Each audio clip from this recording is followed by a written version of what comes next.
Petite amende pour Apple. Grosse prune pour Epic. Pas facile de quitter la Chine. AirTag, je te tiens. Bon anniversaire AirPod. Mardi 20 décembre 2022. Fabrice Neumann. Benjamin Vincent. La quotidienne iWeek, épisode 304. Bonjour à toutes et à tous. 1 million d'euros, c'est l'amende à laquelle Apple vient d'être condamné par le tribunal de commerce de Paris pour pratiques commerciales abusives sur l'App Store au détriment des développeurs. Le tribunal a considéré qu'Apple profitait de sa position dominante pour imposer ses tarifs et s'arroger le droit de couper l'accès quand bon lui semble à sa plateforme de distribution d'applications qui reste aujourd'hui un passage obligé. Vu le chiffre d'affaires de Cupertino, cela pourrait faire sourire, mais ce n'est pourtant pas anodin. Les condamnations et les pressions s'enchaînent dans plusieurs pays pour forcer Apple à assouplir les règles de l'App Store.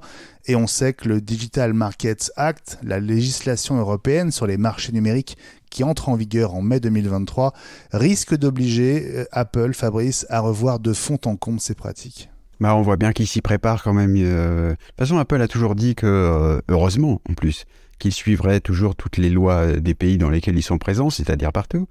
Et là, il y a des changements qui s'opèrent. On sait que Thierry Breton est très en avant pour hurler un peu en disant il faut qu'on respecte toutes les lois. Il y a des nouvelles lois pour protéger et les développeurs et les utilisateurs et tout ça.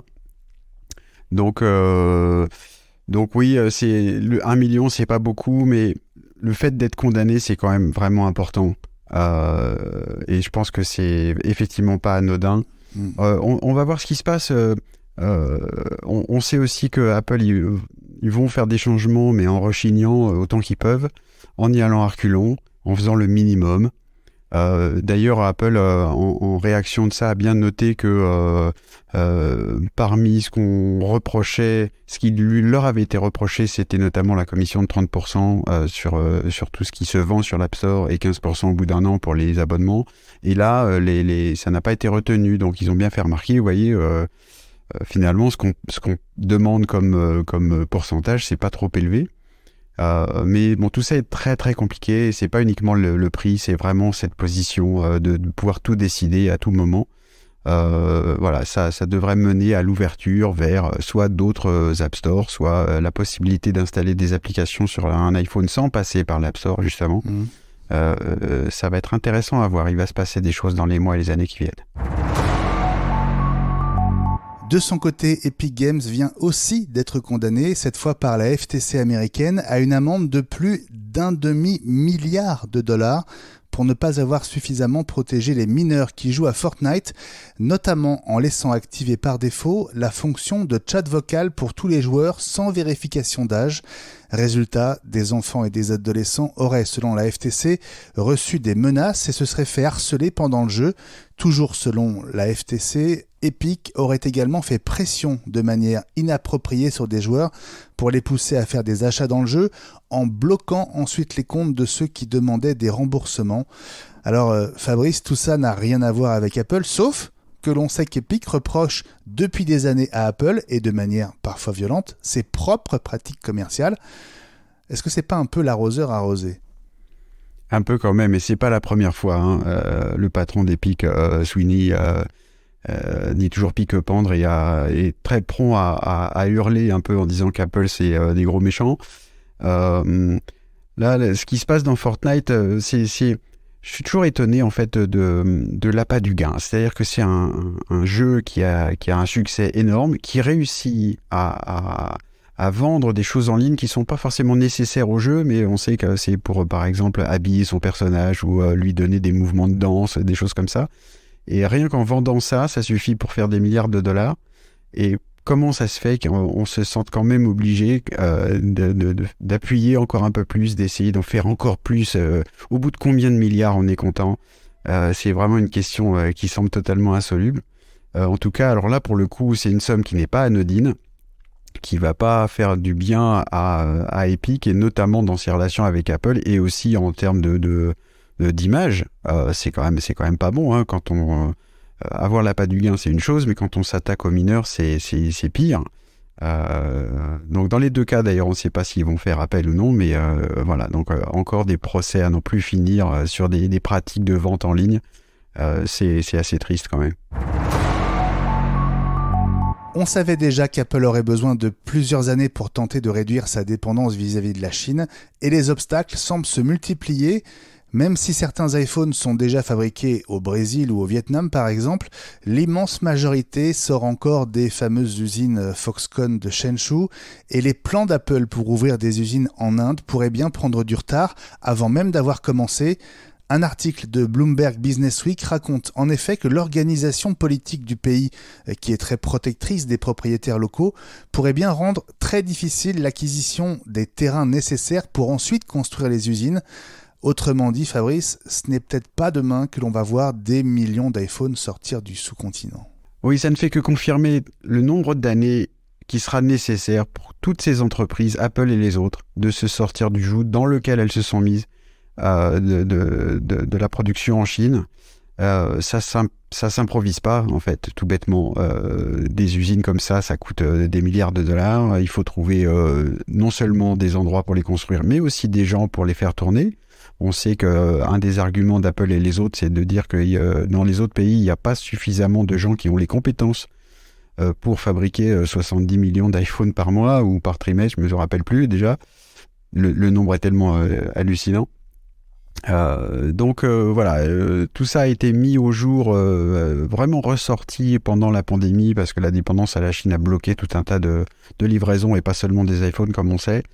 C'est un gros boulot. Je pense que ça va être la dernière, en fait, je pensais à ça en lisant la news, que ça va être la dernière grande action de Tim Cook, qui est le spécialiste du genre. Voilà, donc on peut lui faire confiance, je pense, pour trouver des solutions à ça. Est-ce qu'il a été pris de court ? Probablement un peu par la pandémie quand même, parce que personne ne pouvait la prévoir. En revanche, mettre ça en place pour étaler la production de tous les produits Apple un peu partout dans le monde et pas seulement en Chine, il doit travailler à ça en permanence. Et Nikkei Asia appuie sur un point que nous avons déjà évoqué ici, ce serait au tour des MacBook de voir une partie de leur production délocalisée au Vietnam. Les AirPods ne sont pas les seuls accessoires d'Apple aux mises à jour nébuleuses, c'est aussi le cas des AirTags, ces petits traceurs qui nous aident à retrouver nos objets perdus. 2 mises à jour de leur firmware ont été publiées par Apple depuis le mois dernier, mais on apprend que maintenant ce qu'elles apportaient grâce à un article publié sur le site de support technique de la marque. Et la nouveauté la plus intéressante, c'est de pouvoir utiliser la fonction de localisation précise, même avec un AirTag qui ne vous appartient pas, mais que, par exemple, on aurait placé dans votre sac à votre insu, Fabrice. Oui, alors c'est vraiment important. Hein. On se rappelle toutes les polémiques qui ont débuté à la sortie des AirTags, parce que malheureusement, des malveillants s'en sont tout de suite servis pour essayer de suivre des gens à leur insu, donc justement en plaçant des AirTags dans des sacs, dans des voitures, des choses comme ça. Donc rappelons que quand un iPhone détecte un AirTag qui n'est pas lié au compte iCloud Apple de l'iPhone, au bout d'un certain temps, il va le signaler en disant « Tiens, il y a un AirTag près de chez vous, ou près de vous ».